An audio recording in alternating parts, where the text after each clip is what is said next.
My name's Chris and I like listening to music. I'm going to listen to the Crack Babies Still Smoking, a bit of punk rock from my hometown of Peterborough, UK from the early 90s. Recently reformed and playing a few gigs this Christmas if you're around. Gave it an 8 on first listen, but you know what? It might be even slightly better than that. Track 1, Euthanasia.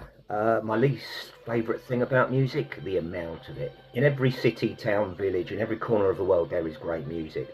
I wish I could hear it all, but I can't. I can hear it from Peterborough because that's where I'm from. And this just is a great song. It's got raw energy, a real power. You know, it could be a worldwide hit if it was heard beyond the fens. It's just a great, great start to the record. Brilliant. Love it. 10 out of 10.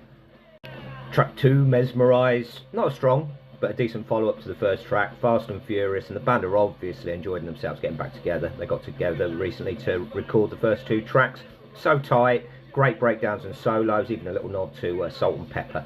The screams come from deep within and they need to come out. I know the lead singer really well, he is one of my closest friends, so it's easy to be overcritical, but after 10 listens, I admit it, it's great and your voice sounds good. 9 out of 10. Track 3, Fight. The first of the recordings from the 90s and the old lead singer. It's a much rawer sound and the voice is a lot rawer as well. It's a song that can only be written by angry teenagers, really. I mean, the lyrics are beyond direct. Was there ever a time teenagers weren't angry? Probably not.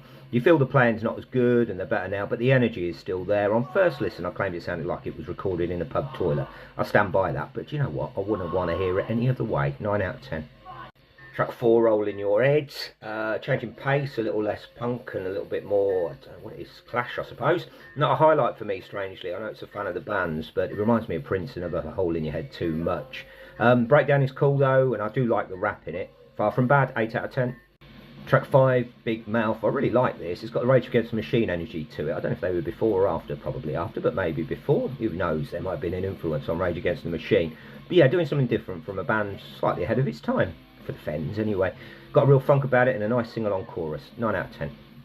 Track 2, some 6 even, Something You Can't Buy, a tribute stroke insult to local promoter Steve Jason. I like Steve, by the way, always let me into the Sugar Club no matter what state I was in. But yeah, the most naive of the songs, and who's going to care outside Peterborough. But I really like the ending, the electric fence bit is great. 8 out of 10. Track 7, On Your Marks, a Red Hot Chili Peppers tribute. Band of tight, funky breakdown, could be the funky drummer sample for the fens. 8 out of 10. Track 8, Losing It, maybe the worst recording of the lot, and I didn't mind it on the others, but this one is just a little bit too bad. It's got the public image limiters about it, but 8 out of 10, not bad. Ninth and final track, Just Go, decent way to end, and overall I've had such a good time re-listening to this. Check them out in Stamford, you won't be disappointed, or Bogart stroke Ostrich in Peterborough.